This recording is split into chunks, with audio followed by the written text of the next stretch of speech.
Hello, everybody. I'm in a feisty mood today, and I'm not sure it'll even come out. It usually does. Dennis and Julie. I'm Dennis, as in Dennis Prager. She is Julie, as in Julie. Don't tell me. H. Julie H. It would be accurate for you. I know that's true. You weren't sure I was kidding around, Hartman. It's Dennis and Julie. It's absolutely unique. This is not a compliment. It's a statement of fact. What we do here each week is unique. And I will tell you, I love it. I love it too. You it's do? the highlight of my... No, I don't like it at all. Okay, you see, I got the truth out of her. Duh! It's a highlight of my week. Yeah, it's a big deal. It is. All right, I'll put this away. You know what? On a very serious note, I think about this more often than I should probably, but it's not depressing. When I think about your future, and you will have all of these videos. I know. It's really great. It is. It's really great. I said it on either to you off air or on air that when I'm 40, to be able to look back and see myself on air learning or remember things that I was going through. And our interactions. Yes. Oh, yeah, that. I'm kidding. Right. To hear your wisdom. Well, let's see. When you're 40, 27, is it? So it is possible I'll still be around when you're 40. It better be definitive, not just possible. Wait, you'll be 40. No, you'll be 40 in 17 years. Oh, yeah. No, there's a very good chance. That's a little scary to say that I'm going to be 40 in 17 years. Isn't wow. Isn't that?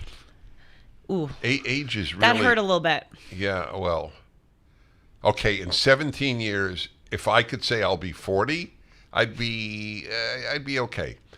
Anyway, I have a very serious subject. I told you I didn't tell you what it was, and it emanates from my radio show.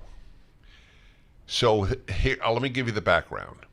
There's a school in Virginia, I have a Thomas Jefferson School for Science and Technology. So it's a ritzy school. So you know what the National Merit Awards are, correct? Yes. Of course you do. Yes.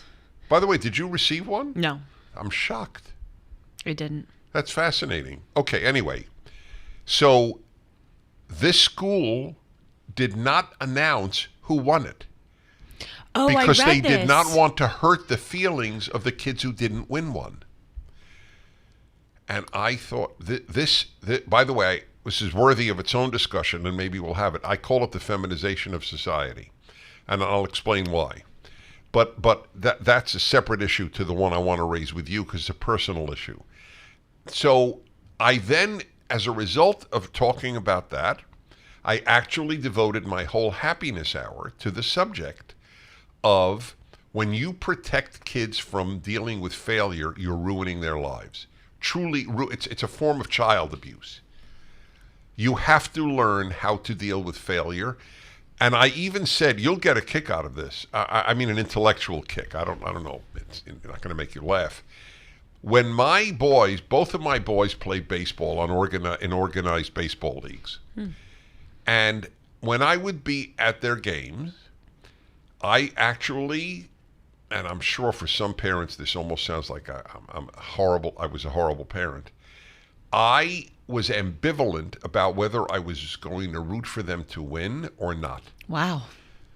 Now, of course I acted like I was rooting for them to win, and part of me was, I want my kids to be on a winning team, obviously. But at least as much of me did not want them to win. I wanted them to learn how to deal with losing at as early an age as possible.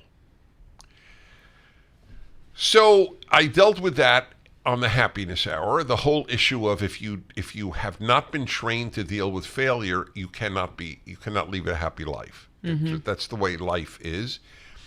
So all of a sudden, at about the 3/4 mark of my show, I thought, holy crow, I got a very interesting topic for Dennis and Julie, which you don't know. You're hearing it as anybody watching or listening hears it for the first time. So just to review, you excelled in high school you were a statewide class champion swimmer, and you got into Harvard, and you graduated from Harvard, and now virtually unique among anyone your age, have a national podcast and appear on a national syndicated level regularly. I mean, incredible amount of success in your life. So I thought, I want to raise it with you. Did you ever experience failure? B, if you experienced a minimal amount, are you prepared for life? And by the way, not only did I think about this to pose this to you, but I also thought that you have an answer. And that is, life's rough because of your sister. Did that occur to you? Oh, as you were speaking, that's what I was thinking of, yes. Okay, go ahead. I will be honest that I haven't experienced a lot of failure in my life, but I've experienced a lot of disappointment and deep sadness as a result of the situation with my sister. So I know how to deal with disappointment and setbacks because of that situation. Now, as far as failure, as I just said, yes, it's true, I haven't experienced a lot of it, but I actually did have a pretty big failure in college, at least through my eyes. I don't even think that you know this about me, which is really saying something because you know almost everything about me. I joined an improv group in college, and for almost my entire time at Harvard, I was in an improv group. Did you know that? No. So when I got to Harvard, I was so excited to be done with the sports part of my life, and I really wanted to explore something different. I remember being there on campus, and when 3 o'clock would roll around, I would go, oh my gosh, I don't have to dive into a pool. Oh, is that interesting? I could go walk into a bakery and get a croissant and sit outside and watch the birds. Like, it was... Right. It felt like I had been, I'm sorry to say it, released from prison. Yes. But anyway, I'm a very regimented, disciplined person, and I wanted to try something new, and I knew that college would be the time to do that. So the first week of freshman year, I decided to try out for the improv team. And miraculously, I made it on without any improv experience. About 100 freshmen tried out for 3 freshman spots on a 12-person improv team, and I was one of the 3 freshmen who got it. Right. Does not sound like we're ramping up for failure Well, here. You trust me, we are. Okay.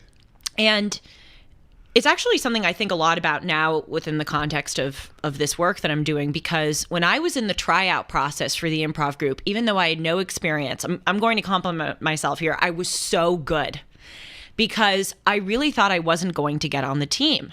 So I just went into the tryouts with don't worry, I'm not going to say the full word, but with an F it attitude. My mom is super theatrical and hilarious, and I just played her in every single scene. I just tried to channel her, and I got on. But then once I got on, I realized that everyone on the team had 4 or 5 years of improv experience. That was their extracurricular to get them into Harvard. And when I joined the improv team, it was just I'm now at Harvard and going to try something new. So I really started to doubt myself, and I became awful. And we would have shows, and I would get up in front of hundreds of people who would come to the shows, and painful. I would be dreadful. And I know, I'm hard on myself. Right. I was bad. I was not good. And there were times that I was good. Did you sense from your colleagues? Yes. It was so odd because it was like the first time in my life I experienced this. I could feel the cringe coming from my teammates. Wow. Where they so badly wanted me to do well, but every time I would walk on stage, there would be other teammates that would walk on to be your scene partner, and everyone would kind of hold back because they didn't want to be my scene partner. Right. And it was just a palpable energy. So did you quit? I did my senior year only because of COVID. I desperately wanted to quit after my freshman year, but I made myself stick with it because I thought it was a really good exercise for me. And did you get better? Yes, I did, but it was an uphill climb. Why didn't they throw you off? Because that's not really, once you're in, you're in. Uh-huh. But I had teammates talk to me about it. I even had, there was one. So you felt, is the word overstated, or did you really feel a failure? Oh, I felt a failure. To go up on, because my teammates would go on and they would do these scenes and they were so funny and everyone would laugh. Oh, God. And then I would go on and well, there would if there's pressure to be funny, it's even harder. But you know what it was, Dennis? It wasn't, I'm sure I actually would have been semi-competent at it if I had just let myself be. But I had such a critical voice in my head, which in improv is improv. You're literally up there and you have to... Right, you have to be loose. You have to be loose and you have to grab little things. And so, again, in tryouts, I was good at it because I didn't care. But then when I was up there, I'm like, you have to be funny. How are you going to do this? And I overthought it and I many times fell on my face. This new year, we've all got fitness and diet goals, and Factor 75 is here to help each of us achieve them. Save time and have the energy that you need to tackle everything on your to-do list with Factor's ready-to-eat meals delivered straight to your door. Get Factor and not only skip the trip to the grocery store, but skip the chopping, prepping, and cleaning up too. Factor's fresh, never frozen meals are ready in just 2 minutes, so all you have to do is heat and enjoy. No matter what your lifestyle is, Factor has the meals to help you live it to the fullest with a keto diet, calorie smart, vegan and veggie, and protein plus meals on the menu each week. They are prepared by chefs and approved by dietitians, and each meal has all of the ingredients that you need to feel satisfied all day long. With 34 chef-prepared, dietitian-approved weekly options, there's always something new to try. Plus, you can round out your meal and replenish your snack supply with an assortment of 36 plus quick bites, smoothies, juices, and more satisfying add-ons. Looking to cut back on takeout? Get Factor instead. Not only is Factor the cheaper option compared to takeout, but meals are ready quicker than restaurant delivery. They're ready in just 2 minutes. Eating vegan or veggie is a snap with Factor because each meal is prepared by chefs and approved by dietitians. You know that your Factor meal has all of the ingredients that you want and nothing that you don't. And if you're looking to mix it up, you can add a protein to select vegan plus veggie meals each week. Get Factor and enjoy clean eating without the hassle. Simply choose your meals and enjoy fresh, flavor-packed meals delivered to your door. Ready in just 2 minutes, there's really no easier way to get well. Achieve and maintain your fitness and diet goals this year with Factor. Get America's #1 ready-to-eat meal kit and start saving time, start eating well, and living your best year yet. Head to factor75.com/Julie60 and use the code Julie60 to get 60% off of your first Factor box. That's the code Julie60 at factor75.com. Go to factor75.com/Julie60 to get 60% off of your first box. So let me amplify on this subject because it's so incredibly important to me, and using you again. So when I spoke about the need for a kid to work through failure, otherwise they can't be a happy or competent adult, what I meant, and I didn't say this, but I'm thinking now, I also meant not just failure, but an awareness that life is not fair. That you've had through your sister. No doubt. So that's really important. And I know, knowing you, as you pointed out, and I do know you. By the way, I know you, and I think people should know this, in large measure because you're not opaque. And I'm not opaque. And that is such a delight. I could not be close to anyone who is opaque, who you can't, or transparent, as one caller called me once. I am transparent, and I want to be. Anyway, you know life is tough. And that, when I think about it, it's a bigger issue than experiencing failure. It's knowing life is tough. Mm-hmm. And if maybe the major reason for the success of the woke, the progressive, the left, whatever term you want to use, is they were raised in such a cocoon that they don't know life is rough. And my proof, there were many proofs, is their use of the term microaggression. Yes. So wait a minute. So there's no macroaggression. So in other words, I mean, the examples are sick.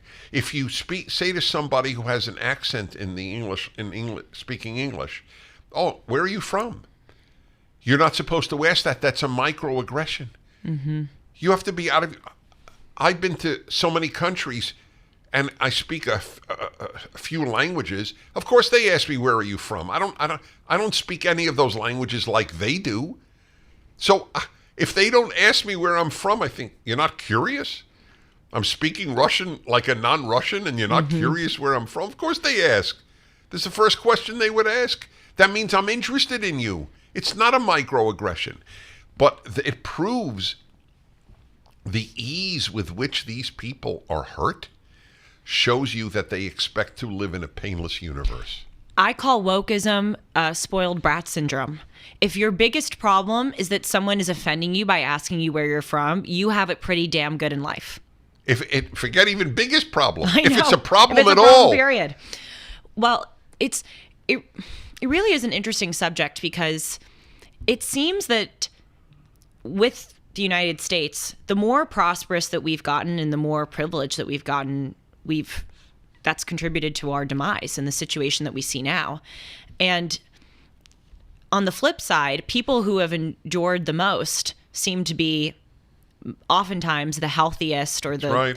And it's, if I could, I mean, there are many questions I would ask God, but I would say, why did you create it that way? Even with Gina, throughout my entire life, the question has haunted me: why was she born the Hartman child with autism, but I wasn't born? By the Hartman way, child it's with severe autism? autism. I mean, Yes. I have an autistic stepson, and they're night and day difference. You know, obviously, Brandon, and there's no comparison. Yes. I mean, he's the easiest person in the world to live with. He lives with my wife and me. He's so funny. Oh, and he's funny. Oh, I love that you got him a Harvard sweatshirt. I did. Yeah. By the way, you know what I told him yesterday? You'll love this. I commented on the sweatshirt, and I said to someone who was visiting the house, I said, Brandon is clearer about the world than most students who attend Harvard. And he's autistic, and not everything that comes out is coherent. But he is on occasion, half the time, coherent, and he understands what threatens liberty. He does. Brandon, we have to tell the audience, Brandon is probably more politically engaged than the two of us combined. He knows everything, yes. and it doesn't come from you. No, You're not feeding it to him. No, it's all on his own. He's very right wing too. He's to the right of me. That's and of you. But anyway, I just wanted to point out. I don't want to lose track here. Gina is not at all. Oh, Gina's in a category of her own. She doesn't speak coherently or anything. No. And she has to be professionally taken care of. So you have known from a very early age life isn't fair. Mm-hmm. That's really what I was talking about. Not just did you personally experience failure? Well, also I learned from a young age that life is, in addition to not being fair, and I saw that literally every day with my sister, A, in that she was the one born with autism and not me, and B, that she has been the victim of negligence and abuse because she is nonverbal and she can't tell when and if her caretakers are being mean to her. But also growing up, it was really powerful to see how you can have such conflicting feelings about a person. My oldest sister... Conflicted. Did I say conflicting? Yeah. Oh, no. That is right. This is the only person in the world on air I correct. What did I say recently? It was annoyment. That one... That was pretty bad. Well, that was a new word. Conflicting at least exists. Yes. Sorry. All right. Listen, I'm gradually saying graduated from. Yes. I noticed you did it a few minutes ago. Thank you. Major kudos. Thank you. I realized that you can have complicated, I think actually is the better word, complicated feelings about a person. My oldest sister, Gina's in the middle, my oldest sister is very loving to Gina, but growing up, she had more resentment and anger towards Gina and the burden that Gina presents for our family. I, from a very young age, always I didn't have that, luckily. But as Gina got older and as she became more violent and had more outbursts, I did start to really resent her. And there was one instance that happened a few years ago. It was like one of the worst days of my life. It was my parents and I took Gina out of her group home, and we took her about a mile in the car to get frozen yogurt.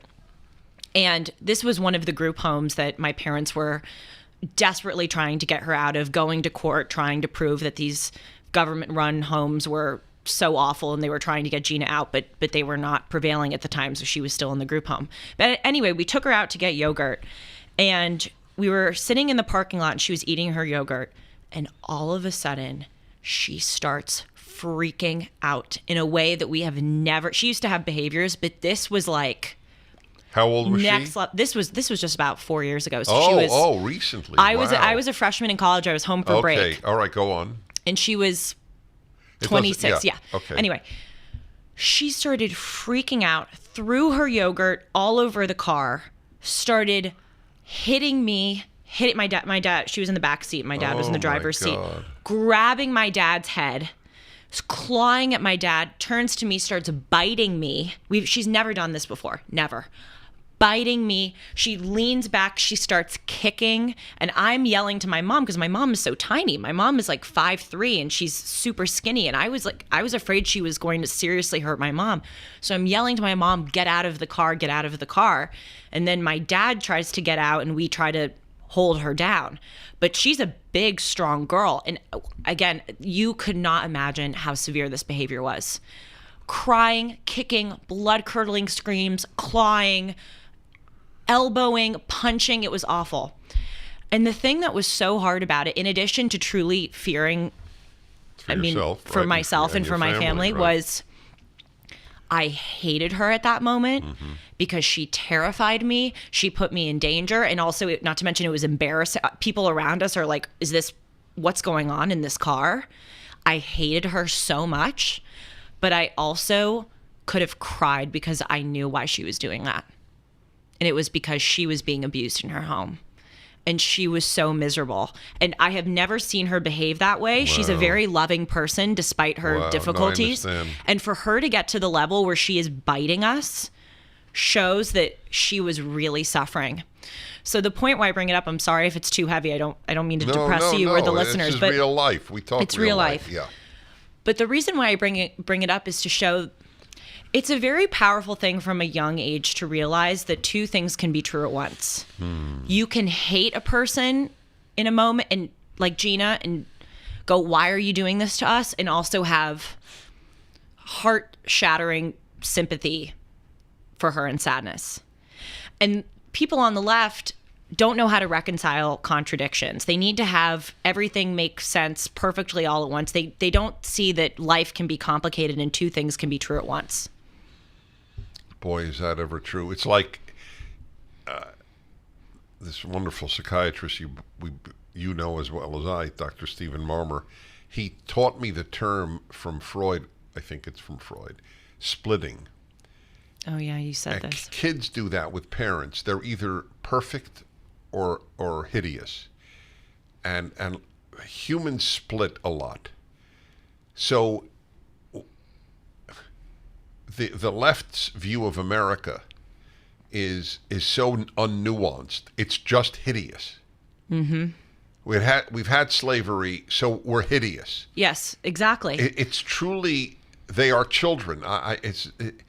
If I had to use only one term to describe the left, I would say they're children.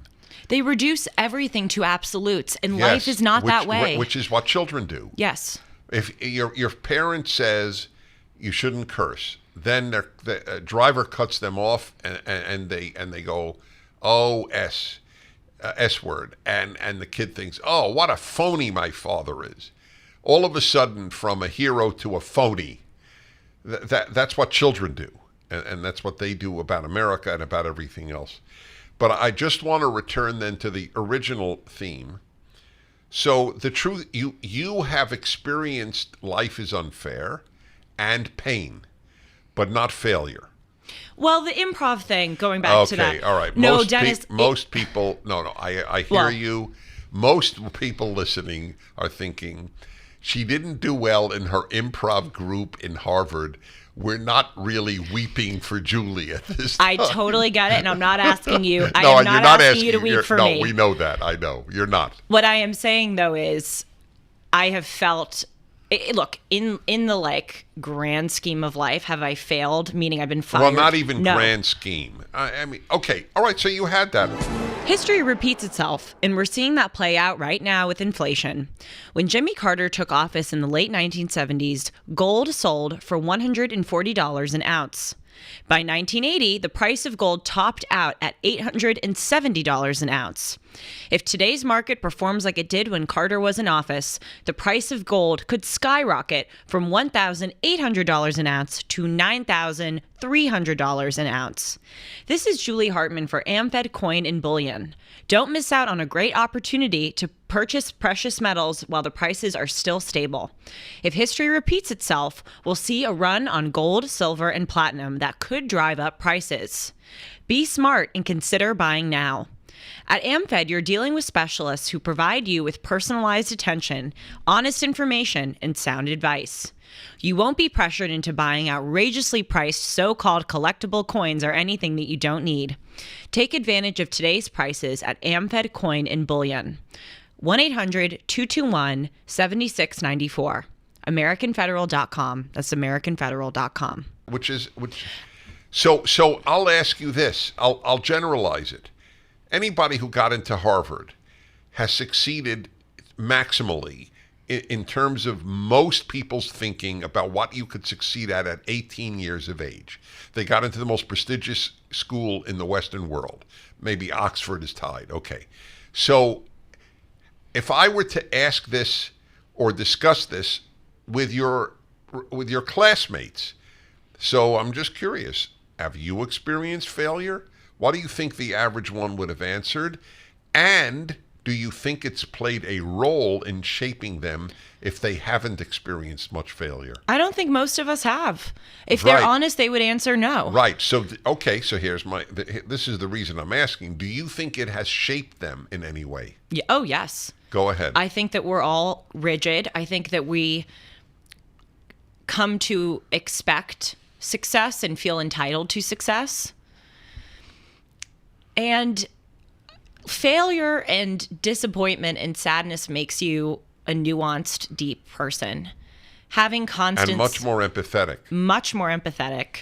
And just more authentic Right. and Okay. real. So, this brings me back. You have no idea how much it affected me saying to you as a result of things you said in our interaction on the last Dennis and Julie, was my recommendation, which I am going to go public with. I'm going to write a column on it, and I'm going to do a broadcast on it. When you graduate high school, and certainly when you graduate college, be a waiter or a waitress, and outside of your comfort zone of New York, Boston, LA, go to the Midwest and be a waiter or waitress for a year. I think parents should say, I will pay your expenses. It is so important to me that you lead a real life for 1 year. And I think it would be transformative. Mm-hmm. What happens too, that when you achieve and have so much success in life, is that when you have another achievement, you come to see it as the bare minimum instead of an achievement. Because it's what you've done for your whole life. So it's like, of course I have to continue doing this. And I feel like I'm making everything about me, but I will just quickly tell this personal story. When I got into Harvard, I was expecting to have this crazy big, jumping up and down, crying, energetic reaction. My heartbeat was the same at 3:59 as it was at 4:01. The decisions came out at 4 o'clock. In other words, when I opened the letter that said congratulations, was I grateful? Yes. Was I excited? Yes.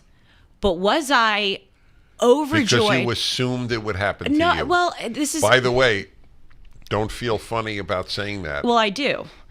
And there's a reason why I haven't told that story, because it comes off as a bit odd. Okay, I will make you feel better when I talk about me at your age. Go ahead. It's not that I actually genuinely thought that I was going to get deferred, if I'm being very honest. I did not think I was going to get rejected. You mean on the waiting list? Yes, I thought I was going to get on the waiting list. I did not expect to get in that day. But I think again, I just sort of saw getting into Harvard as awful. I know I sound so awful, but I saw it as the bare minimum. Right. Because I was like, well, I'm on this treadmill, and this is what I've got to achieve to stay on it. And I've noticed that among my classmates too, where we are all such high achieving people. And by the way, I've really done the work. I hate saying that term because the left says that about racism, but I have done the work to try to divorce myself of that worldview, the accomplishment-oriented worldview, I mean. But a lot of my classmates, like when we would do well on tests, or if my classmates would get awards for writing or something like that, we wouldn't really celebrate, because it was just, yeah, that's what we have to do. And that's what we've always done. Box checked. Move on. So I'm sitting here conflicted. Again, I know that I've never said what I'm about to say. say It's publicly. Dennis and Julie. It is. It's really a unique thing. And I know it does not come from a bad or arrogant place. I had that at your age. So at just very briefly, at the age of 20, the Israeli government found me and sent me to the Soviet Union for a month to smuggle in religious items, to smuggle out names of Jews who wanted to leave. I was barely 20 years old. I had just turned 20. And I knew Russian and Hebrew, so I was the perfect candidate for doing this. Do you know how I felt on the plane going into the Soviet Union? That the Israeli government is paying for this trip and sending me for an extremely important mission. And all I kept saying is, Dennis Prager from Brooklyn. Dennis Prager from Brooklyn. However, I have your, and this may, I hope it doesn't lower me in the esteem of viewers, it's not a bad thing. And I'll explain me, and you'll find this fascinating. I knew they would choose me when they interviewed me at the Israeli Foreign Office. I knew I would win the one award Brooklyn College gave to 2,500 students to have a full year abroad paid for. I knew I would win it. It wasn't arrogant. It was just, I know I wouldn't win a physics prize. It's not, I didn't think I'm omnipotent, but that was what I was best at, being interviewed, speaking, making a good impression, having deep ideas. So I won that, and that's what made the Russian trip possible, and then everything flowed from that. I was sent to the United Nations the next year. That's so cool. They had you don't know this one. No, I didn't know that. In 1970, the 25th anniversary of the UN, they had the World Youth Assembly, the only time they ever had it. And I was chosen as one of the delegates to the United Nations. We were in the Security Council. We were in the General Assembly. So cool. Yes, unbelievable. I'll tell you one great story. This is quintessential me. We're sitting in the Security Council, and it was already run by the world's left. That the chairman of the Security Council was a Palestinian delegate. Okay, so I'm sitting there, and then the Russian delegate, and this is not make believe. This is real Palestinians, real Russians. And by the way, the Soviet delegation were all over 40. These people had been going to youth assemblies for like 20 years. It was a joke. They're professional youths. So he got up and he was annoyed about something, and he says, I smell a conspiracy. And it's coming through simultaneous translation. Oh. Everything was the same as is at the UN itself. It was the UN. And I raised my hand, point of order, and they have to be called. Yes. Said, To the Soviet delegate who said he smells a conspiracy, I can only say there's a very famous American saying, he who smelt it, dealt it. OMG. Well, First of all, that is witty and that is ballsy. correct on both. That's me at 21 years of age in the I UN. love it. So there's a gallery at the Security Council. They burst out laughing. The guy cleared out the gallery because they couldn't stop laughing after my comment. Oh my God, I can imagine them yes. being translated. Oh, and I know you. people Well, dying. obviously it was done for English-speaking people. I'm sure Right, they, in but some still. way, yeah. So I'm just telling you, all of these things happen by the age of 22. Let's see, at 1970, I wasn't yet 22. I turned 22 in the summer. This was right before that. So my view of myself, to get to a very serious point, was it makes sense that this is happening to me. I was immensely grateful. But I knew what I believed God had given me. And the reason I didn't get arrogant or anything like that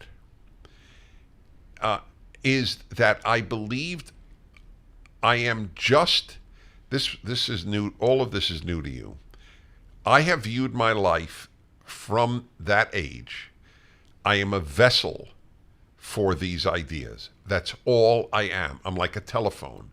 I'm like a radio. I'm like a podcast, which didn't exist then, obviously, but that's all I am. And therefore, it wasn't, oh, I'm terrific. It was, oh, yes, I have these abilities to do good with them. Yes, totally. I echo that. I always felt that I was given what Gina was supposed to have. Huh. God didn't give it to her, but he gave the rest of it to me. And I'm also very aware I'm not supposed to be here. I was born from a surrogate mother. And there were several, my parents tried to have me after Gina was born, and my mom couldn't carry. And so then they pursued the surrogacy route, and 2 gestational surrogates failed. And then my surrogate was the third. That's why there's such an enormous age difference between my 2 older sisters and me. So I'm aware, oh my gosh, I'm not even supposed to be on this earth. I shouldn't say I'm not supposed to. It's a miracle that I am here. Yeah, right. Also, I have this sister, and I felt like I always had to compensate for her, or I had to, I wasn't born with this disability, so the bare minimum that I can do is make use of all of my abilities. So it's the same thing. When I got into Harvard, I was grateful. I was acutely aware that it was a privilege and something that most people don't get to have, and I was determined to make the most of it. But I thought, you know what, Julie, this is the bare minimum. You used all your abilities to get here, and right. But my check. fear is all your colleagues at Harvard who think that way. Oh, well, totally. Well, I don't think they think it in the way you do. No, they don't. But also, many of them look. In order to have I'm just going to be honest. In order to have the discipline and the talent to get to a place like Harvard, I do think that you need something in your life that motivates you and kicks it over the top. For me, it was my sister. I know other people at Harvard, and they had parents die. Why did your sister make you kick it over the top, as you say? Because I felt such a responsibility to make use of my abilities and to compensate for her. I felt like I had to. For your family For sake. my parents, yes. For your parents' sake. I felt like I had to achieve. And my parents always told me that I didn't need to do this, but still I saw their pain, and I thought I have to be the distraction. And I will say, a lot of people at Harvard, not everyone, but a lot of people at Harvard have something like that in their lives, in their families, that give them that push. Well, are you prepared for failures? I ask myself that a lot. I do think I am. Because of what the situation with Gina has taught me. And also, I talk to myself a lot about how I'm aware that I haven't failed in the grand scheme of life. And I'm aware that it's inevitable that I will at some point in my life fail. And as I said on our last show, I'm trying to right now build the infrastructure to know how to deal with that. I think you would. I think you would. And the thing about failure is that in the little doses that I've experienced it turns you back to yourself. Where when I was failing at improv and I knew that everyone it is the worst feeling standing up in front of people and you know that they know that you suck and they're waiting for you to get off the stage. I mean, trust me, it is like, that's true. You feel like a clown and you're trying to be funny and failing. It's like an unfunny clown. Yes, it's awful. But I had to go back inside myself, and when I would feel so bad, I mean, there were times I didn't want to leave my dorm room because I didn't want to walk on campus and like show my face because I was so ashamed of myself. And I just had to look inside myself and go, Julie, is this how you're going to judge yourself? Are you going to judge your self-worth off of whether or not you performed well in that improv show? It brought me back to me, and it brought me back to the need to build an infrastructure to deal with it. And that's a really good thing. And I don't think many of my peers or people my age have that, myself included. I'd like to introduce you to Monorail, America's investment app that takes you from where you are to where you want to be. Monorail is an investment and savings app that is made for patriots by patriots.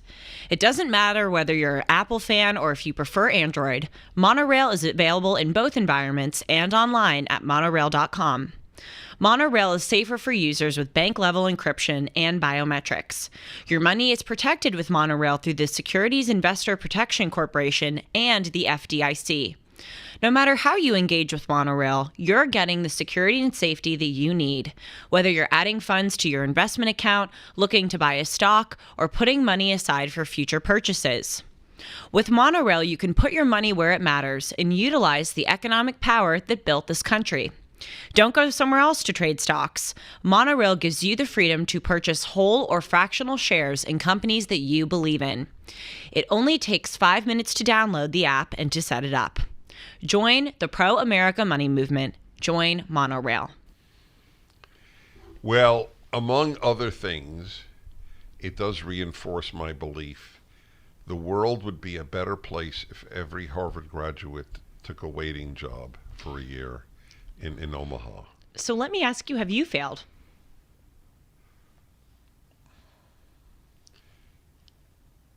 So you tell me, okay, here's an example. So I've had a radio talk show, a syndicated one. I've been on radio for 40 years, but it's syndicated for 24 years. That entire time, or virtually, either virtually the entire time or the entire time, I was on national radio at the exact same time Rush Limbaugh was. Rush Limbaugh, for future generations, was the most successful talk show host in America for a good quarter of a century. And it was my luck or non-luck to be up against him at the hours, which were noon to 3 Eastern Time, 9 to 12 Pacific Time. And he had way more income, way more stations. I had hundreds, but he had 3 times as many. And income-wise, I would say he earned 20 times, 30 times more than I did. Interestingly, it never bothered me. In the eyes of those who check off these things, I wasn't a failure. I mean, very few people have a national radio show. There may have been 3 of us at that hour in all of America. So if you're 1 out of 100 million people doing something, you're not a failure. And by the way, that's what I would explain to myself.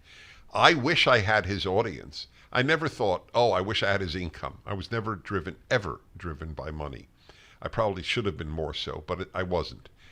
But I wish I always want to talk to more people because I have very good things to say, and I want people to hear them.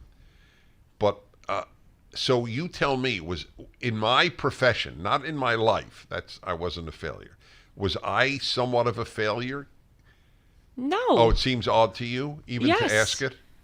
Well, look at what you said a few minutes ago when you said most people would not consider your Right. you know, That's why I flailing say at so. improv. Not right. But compared to him, I wasn't a success.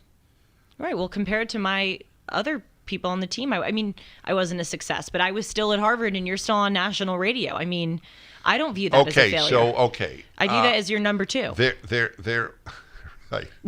Which is okay. No, maybe in our right. eyes is a failure. Yeah, no, it wasn't right. But I understand your funny line. So did I ever experience failure? Let's go back to that. Well, yes, I'll tell you. I can't believe I didn't answer this. I was thinking professionally. Well, yes. I mean, I was divorced twice, and everyone who divorces, I think, thinks they're a failure, even if it's not your fault. And the first one was mutual. The second one, they were both mutual, but the second one, I know I worked my tail off to make it work.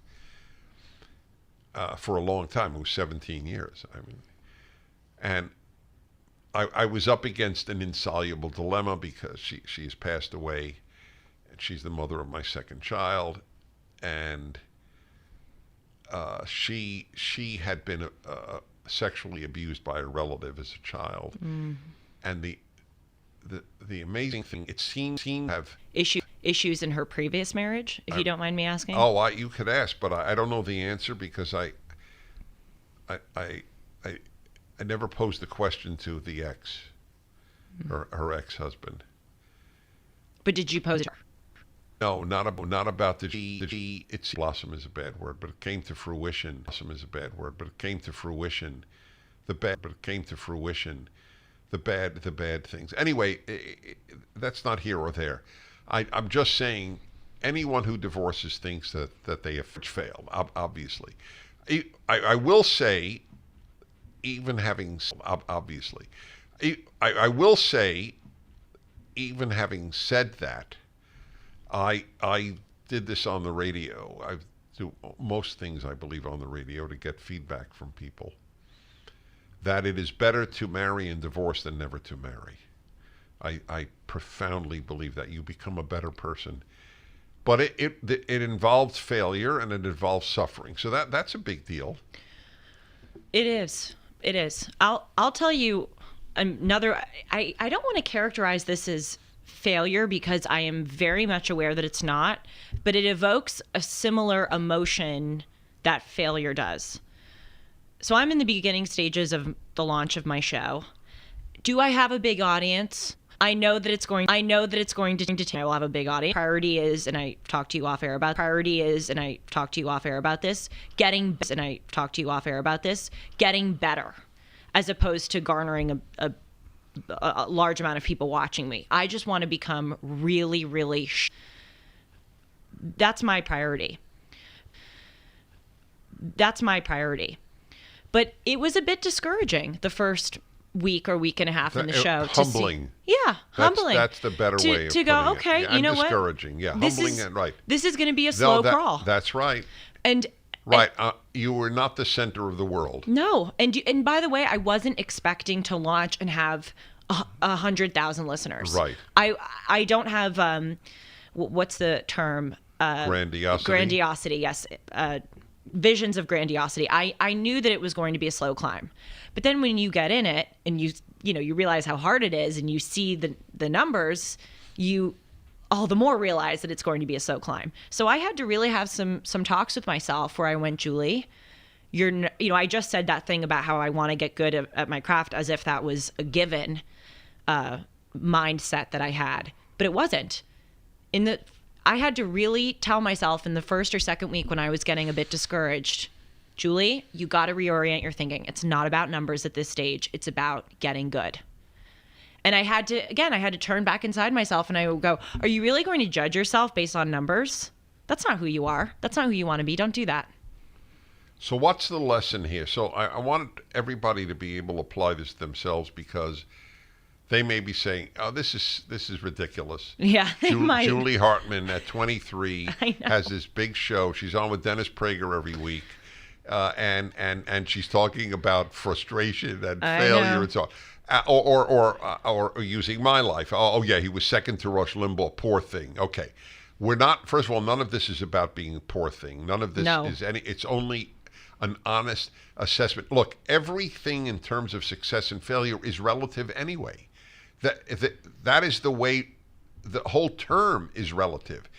If you're the 400th guy on the Forbes 400 most wealthy Americans list that comes out every year, you're still one of the richest human beings on the face of the earth. At the same time, you're 400th, and both are true. So and people need to understand that the relativity of all of these terms. That's why my doing that subject on my happiness hour, this last happiness hour, has prompted me to it raised another issue that I will do on another happiness hour. What does being successful mean? I was just about to bring this up because, yes, perhaps some people can't relate to the quote unquote failures that we're talking about. But what our discussion, I hope, imparts is that whatever your circumstance or whatever your profession is or whatever your personal life is, you have to figure out, I think the through line here is you have to figure out what you think of as success and what you think of as failure. So we are too hard on ourselves about, or at least I am too hard on myself about things that I no longer want to put in the category of success. What's more important to me, how I define success now, is that I want to have a rich spiritual life. I want to have a rich social life. I want to get married. I want to have kids. I want to meet more people in LA. And I want to be, above all else, a dutiful person. I want to be good to my family, good to my friends, and good to my country. That's the way that I've shifted my worldview away from the Harvard, show, numbers, accomplishment, I've shifted it away from that and towards a different image of success that's not the societal messages that we get. So I think what you just said is spot on. You have to figure out what it means. First of all, the way you described success, it's a very admirable. I swear, I know it sounds so corny. I swear to God, that's how I view it now. That's why I said it was admirable. I know it's true. So I meet a lot of people, and I have a line, and it's a totally sincere line. I'll meet a person who doesn't have a particularly big income, is certainly not have any fame, has done okay in his job, let's say, but has 3 terrific kids. And I will say to them, which even in their very middle-class home, and I will say, you are very rich. You are a rich man. That's it. You are a really rich man. And they never, ever have said, what do you mean? Yep. I believe they it. knew exactly what I meant, and it had nothing to do with money or professional success. To think of the massive professional successes who have sadness from their children. Who's the rich guy? And I'm not blaming these wealthy people I know terrific wealthy people who just had bad luck with regard to their child. But who is the rich man? Who is the rich woman? Who is the?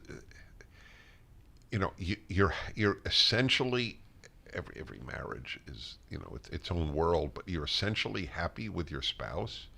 Your kids are respectful and happy in their own lives. You know how well you're doing? You should be on the Forbes 400 success list, not money list. Mm-hmm. That's why, by the way, this is such a great topic too. I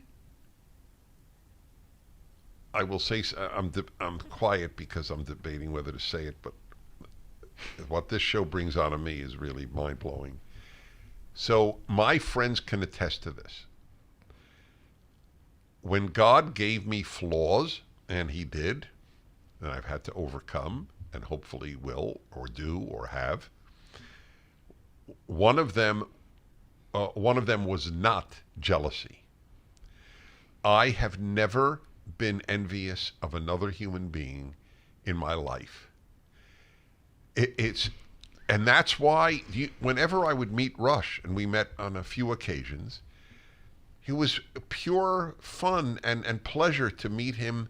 I was thrilled for his success because he was such a powerful conservative voice in America. If it was good for the society, his success, I was happy with it. It never occurred to me, oh my God, I envy his wealth, the number of stations and listeners.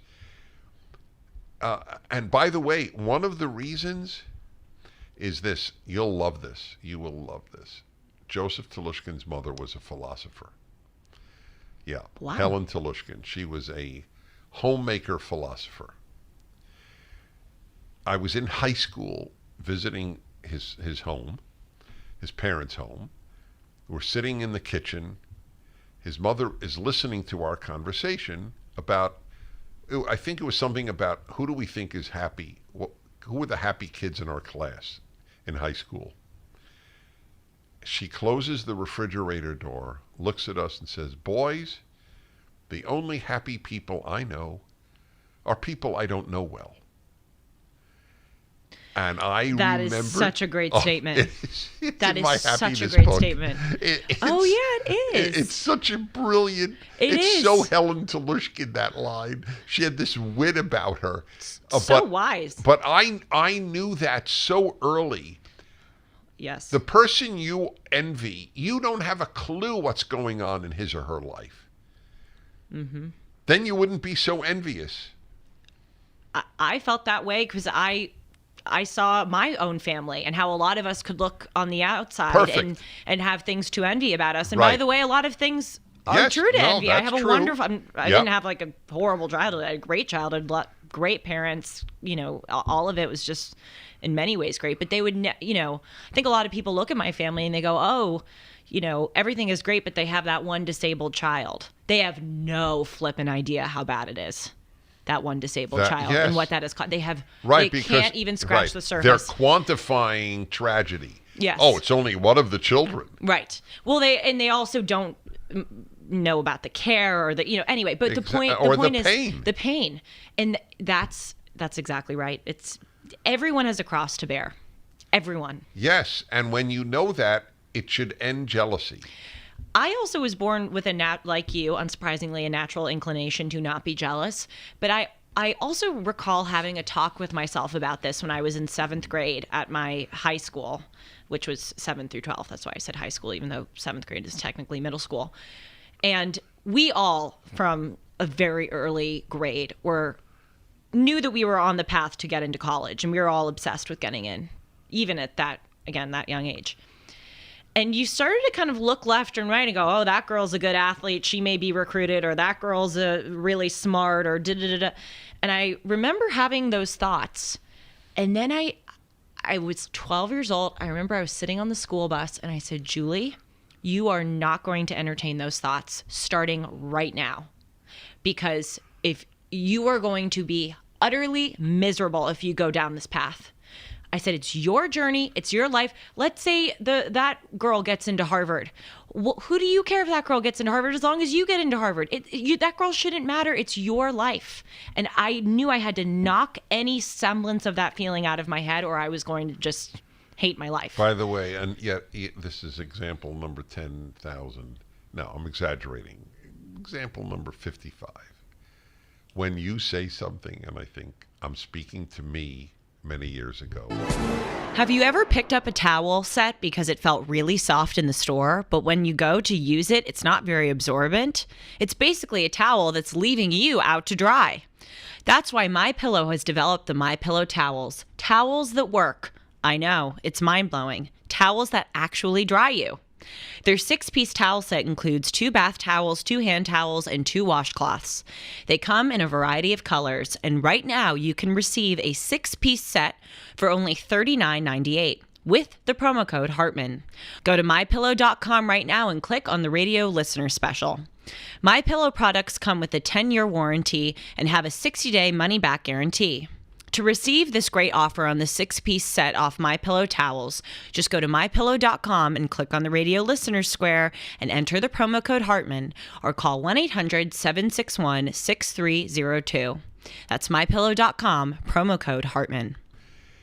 That you talked to yourself and said, Julie, this is not going to lead to a happy life.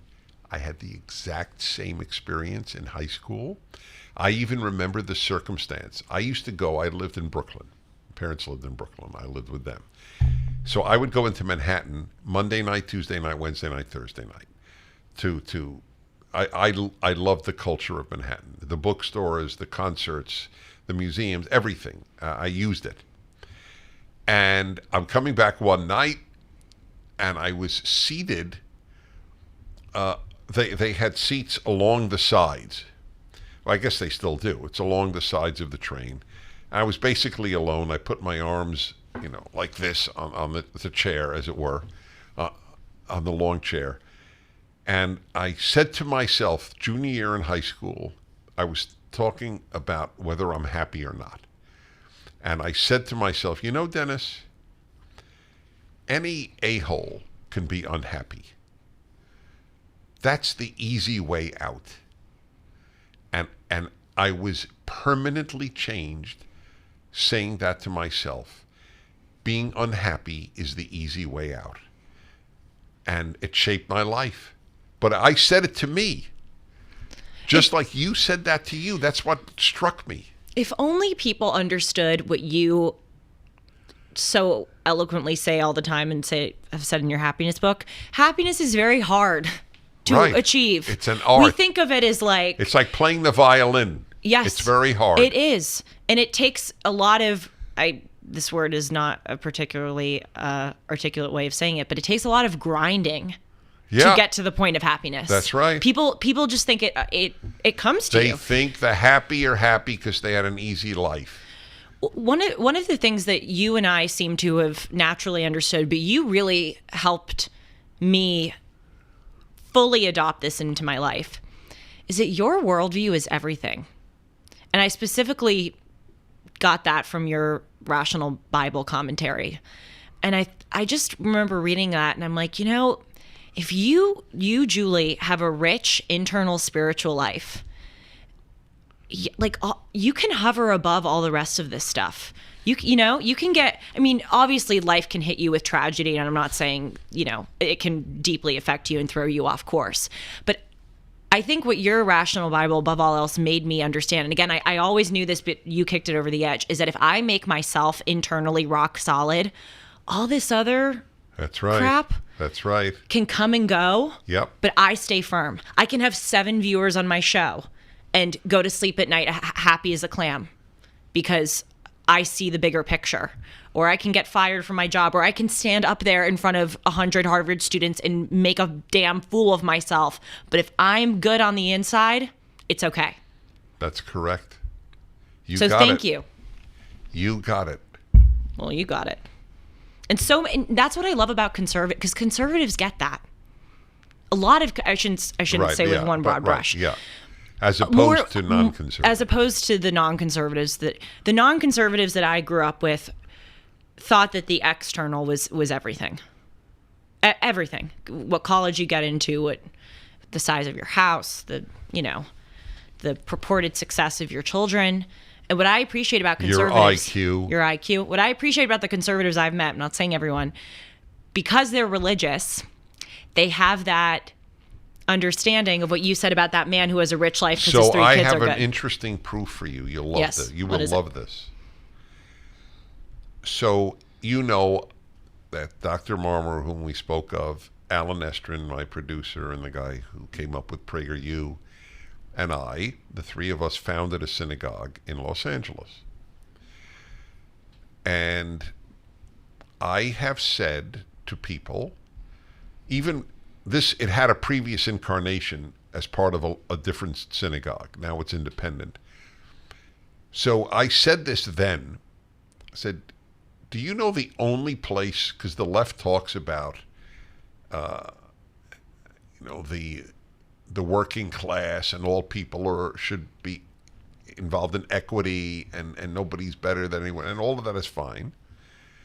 But there is really only one place I know of where your income, prestige, success financially, professionally doesn't mean anything: at my synagogue. I would say, and these people spend a lot of time together, they're there from 9 to 2 on Saturday.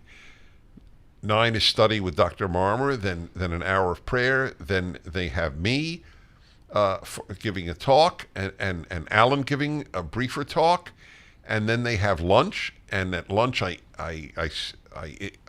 run the Grace After Meals, and then I interview somebody. I interviewed you once. They're with each other a lot.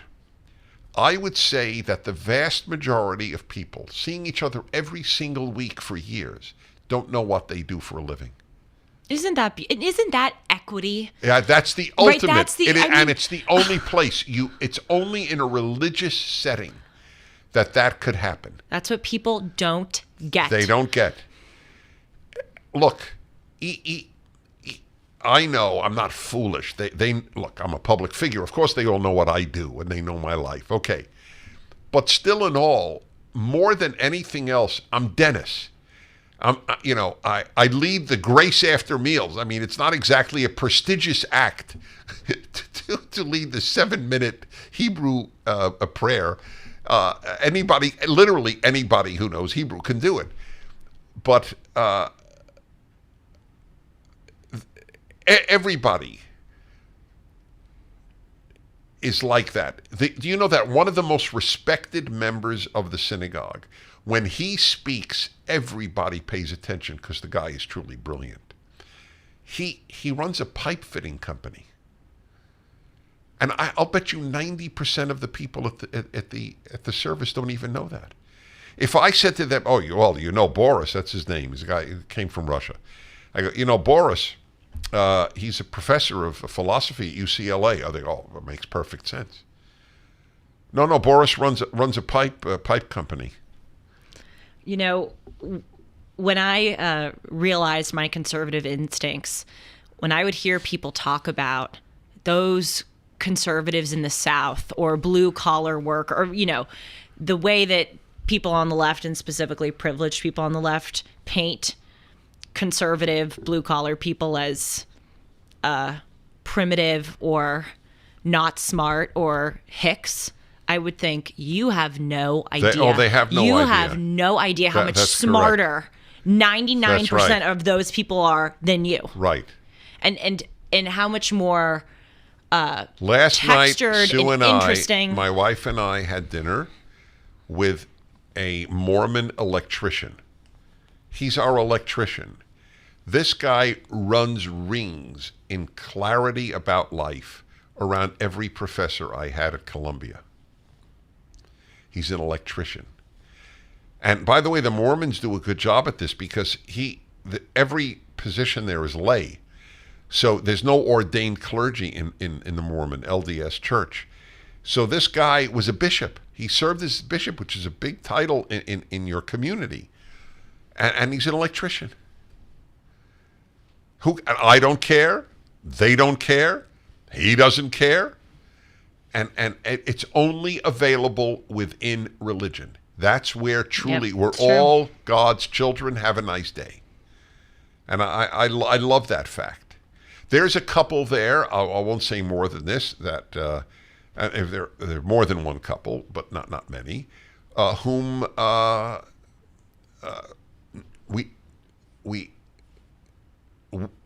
we help financially. Let me put it that way. We meaning Prager's or yes, the synagogue? The Prager's. No, not the synagogue. The Prager's, and so do the Estrins and so on. Nobody knows it. Nobody has a clue. And there's no reason for them to have a clue. But I'm just saying it goes from people who need help to people in my capacity. I don't, thank God, need financial help from anyone. And nobody cares. Oh, by the way, there are people way wealthier than me. just for the record. There's in fact, he's a Christian guy who comes every week. You would never know. He wears a yarmulke and a prayer I met shawl. him. I love the guy. I met He's him, a very yeah. you met he's not the one you met. Oh, Yes, really? yes, I know who you met. No. There are a few Christians who come to the service. We love them, and there's no way to know because, as I noted, when you put a yarmulke on the dog looks Jewish. I mean, it's truly transformative, and this guy is very successful, and far wealthier than I. He told me last week. He said, "I won't see you for 4 weeks." I go, "Why?" He goes, "I'll be in my home in Idaho." I don't have a home in Idaho. I have one house. He has I don't know how many. But nobody would know it. That's my point. If I didn't know it till he happened to mention it to me. And nobody talks about that when they talk about religion. And that's something that theoretically progressives value more than anything, equality. The only equality I have ever experienced is in my synagogue. It's so important. I want to take a bullhorn and just shout it. Yes, I know you know In it's mass. important. That's right. I didn't Well, realize you how... see it at our Shabbat dinner. You don't know who's successful or not. No and it means idea. nothing to anybody. We don't talk about... No, of course not. We talk about our careers as, an individual talks about a funny, experience that's all. they had at work, and but it's not mentioned generally. We talk about big ideas. Maybe this sounds like a colossally stupid statement. I didn't realize how close you are with the members of your congregation. It's the biggest reason that I stay in L.A. I know you have your core besties, Right. if you yes. will. But wow. Even if the besties moved with me, I feel a moral obligation and a personal obligation. I love a lot of these people. I could tell you, there's a guy there. He was born in Moldavia. I mean, I would say at least a third of the people were born in some other country. And this guy, he's married to a terrific American woman. This couple, they are so special. I got to introduce you to them when you come next time. And I could even say his name, Shlomo. He's such a special man. So he walks around. He's like in charge of drinks. He walks around with a flask like he's an alcoholic, and pours drinks for everybody. Wait, alcoholic drinks? Yes, alcoholic drinks. Oh yes, my God, yes. I gotta go make buddies with Shlomo. I assure you, he'll make buddies with you before you make buddies with him. Why have? And I'm not even a drinker. He says, Dennis, you have to drink. I go, okay, bring me a liqueur. Guy. So he now brings me this, I don't know, apricot or whatever liqueur, which is yummy. And then we do a toast to each other every week. I have been to your shul, maybe not often, but 3 or 4 times. Right. I have never been poured a drink by this man. Okay, I don't know why. The audacity. Yeah, he will do penitence on Yom Kippur for that. There's no question. But anyway, there are truly wonderful people there. Look, There are. And you know what? I often say this to the guys my intimates who founded it, at our Shabbat lunch together, and I will say it is amazing how rare it is that anyone at there are like 150 people come every week. It's not small, and there are no a-holes. How do you get 150 people randomly without one jerk? Because good people attract good people. Well, that seems and to also be the case. good. There's a large percentage of good people who won't put up with a-holes. And a-holes are repelled by the goodness of good people. Oh, that is so true. That's That's the winner chicken dinner. That's the statement that I'm sorry, it's the what? the winner chicken dinner. Sean, did you ever hear of winner chicken dinner? Of course he has. I'm not 1 even minute. looking at him. He's nodding. Yeah, what does it mean, Sean? What Thank does it you. mean? He's nodding. Explain it to me. It's a good thing. It means it's a good thing. By the way, you said happy as a clam. I can't tell you how funny that is. I said happy as a clam on my radio show, and I then said, what the hell does that mean? Yeah, it's Does true. anybody know? Do you know? So I don't anyway, I the beauty of doing anything public is somebody is going to know an answer to something. Yes. Boy, is So that if true. the original statement was happy as a clam at high tide, because at high tide they're less vulnerable to being picked off by predator birds. How do you like that? It emanates from the early 19th century in the U.S. Happy as a clam at high tide. And then it got as in high tide got dropped. We should start saying that. We should start bringing back. Of course, otherwise it doesn't mean doesn't anything. Make sense. Yep. But it's funny that people use a phrase and it means nothing to them. I would say happy as a clam and think, what did I just say? Anyway, I'm trying to think of others that we use colloquially that. Yeah, that I would like to think of it too. I can't. Nothing comes to What mind. did you right say? now. Well, we did something on sayings in our early episodes. What? I'll be a monkey's uncle. Oh yeah, I'll be or a something? monkey's uncle. That's right. Hold Which on. you never heard of, correct? I had Vaguely. never heard of it. Oh, you no, never I had never heard heard of of it. it. You told me. I can't remember what it means though. I don't know what it means. What does it mean again? No, I know what the intention is, just Oh. as like I know the intention of happy as a clam, but I don't know why. What's it the means that. intention of monkey's uncle? Oh man, well let's see. If you tell me something outlandish, unbelievable, I'll go. Well, I'll be. In other words, that I'll be as unbelievable as what you just told me, because I'm not going to be a monkey's uncle. So we do know sort of the origins of the Well, term. I don't or we know can the surmise. origins. We can surmise. You know, why isn't it? I'll be a German Shepherd's uncle. Or a dinosaur's niece. I may use that. I could see that. I'll be a dinosaur's niece. Well, you should say nephew. How do you know? You're right. I make You- assumptions. You might be misgendering me. Don't start me on the subject. I knew this would be intense. If people Yeah. really listen to this one, there were life-changing elements to it, and I'm glad about that. I'm sorry that I feel like I talked ad nauseum about myself. Oh no. Okay. Let me just put your mind to rest. I asked you about you. If you didn't answer by telling me about you, you wouldn't have answered the question. See, it's hard because you said last episode that people who are listening have to feel like they know you to keep Yes, coming back. right, but and by the way, this is not, and and I know it's not an act. We're not like just.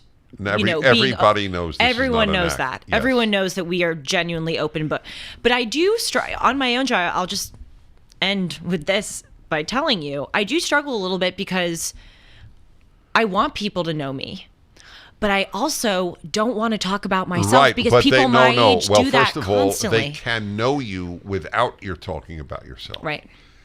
They're not the same thing. There are people who talk about themselves and we don't know anything. Mm-hmm. So it doesn't hurt for you to do so, but you have to be judicious. That's true. Yes, I try to stay away from it. Yeah, well, just judicious. I mean, there are. I know people know me, and it's not because I'm telling them my autobiography all the time. It is because I'm telling them how I think, how I feel, what matters to me, and it just comes through. I can't fully explain it. You could, because you're a listener. The outsider will explain better. Why do you, the listener, think you know Dennis? And I know you do. And I can't answer it fully, except that I know I don't hide anything. And people pick up on that. People are not stupid. I'll end with I think I told you this in the beginning, but I'm not sure. When you started, that is your beginning. I realized very early on the following, or it was a piece of advice to myself. And that was that I needed to understand that, I forgot how I phrased it, but essentially this. Virtually everyone I'm talking to on the radio, this is the way I put it. Never underestimate their intelligence and never overestimate their knowledge. That's the way I've conducted my radio all of my life. I know I'm speaking to intelligent people, and I also know that a lot of them don't know that much, which is not often their fault. Sometimes it is. They should pursue knowledge. but it's the educational system is a grand failure. You also communicate it through your tone of voice, which may sound low on the totem pole because obviously the content of what you're saying is more important, but I can tell a genuine person through the way that they speak. I think most people can. And so when I first Right. listened to you, I could literally hear that you were a genuine person. That's what Sue says. I said, so when you first met me, Sue, how long did it take to fall in love with me? She said, I was in love with you before I met you. Aww. She always says that from the radio, and not in a silly way. Just she knew me. I didn't have to prove who I was when we first met because and which really struck me. I wasn't expecting that answer. You felt you knew me that well? I knew we would be besties. Really? If I had the opportunity to meet you, yes, I knew that we would get along that's well. amazing. Oh, I would listen and I would go, Age he difference thinks like I do. notwithstanding. Yes. Wow. Oh, I knew we would get along. That's I just didn't think I would ever be able to meet you, but there you shows go. how wrong I was about that. Thank God. Thank God. I duplicate that. Nice note to end on. Yes. You can reach me at julie@julie-hartman.com. I've been better about responding to my mail, and I love hearing from you. So please keep them coming, and let us know what you thought of today. We were really. I mean, we're Yes. always open, but no, this was a biggie, as you would say. I say that. bestie and winter chicken dinner, and you say biggie. Correct. See you next time. Shalom. Indeed.